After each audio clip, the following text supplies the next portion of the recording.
ትምህርት ትማረዋለህ እንጂ ይጥፋል እንዴት ትላለህ? ሳያነቡ አስተያየት መስጠት አፍ ሲከፈት ጭንቅላት ይታያል ይላሉ ፈላስፎቹና እኔ በዚህ እንደውም ተነሳስቼ ሙሉን ግዕዝ ተረጉመዋለሁ ብዬታል። የ2018 እቅዴ ይሄ ነው። ያጣለማኝ ተሳድቦ ሄደ። ዋና ሳትችል ስለዋና አታወራ። እዛ እስከ ፒኤችዲ ይጠናል። እዚህ አንድም ቦታ ካሪኩለም ውስጥ የለም።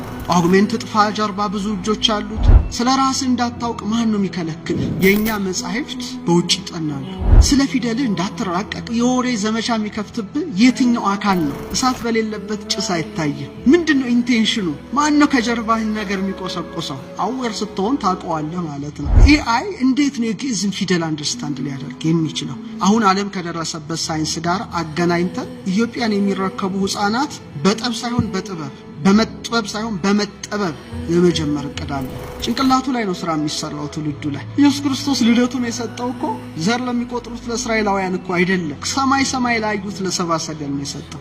ለኔ የሚታየኝ ብርሃን ነው፣ ጨለማ ይታየኝ። ለምን ጨለማ አታይም? አይመለከተኝም። አሁን ገብቶናል።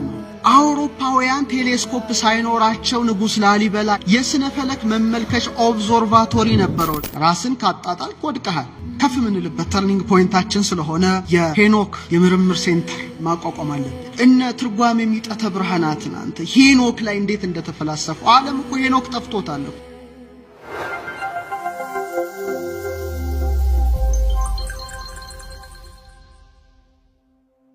ሁሉም ኢትዮጵያውያን ቀና ብለው የጀመሩት አመቱ ሁሉ የተቃና እንደሚሆን በለቅሶ በእንባ በጭንቀት በጩኸት በጠብ በክርክር ከጀመርከው ያ ፓተርን ነው እየተመላለሰ መሄደው።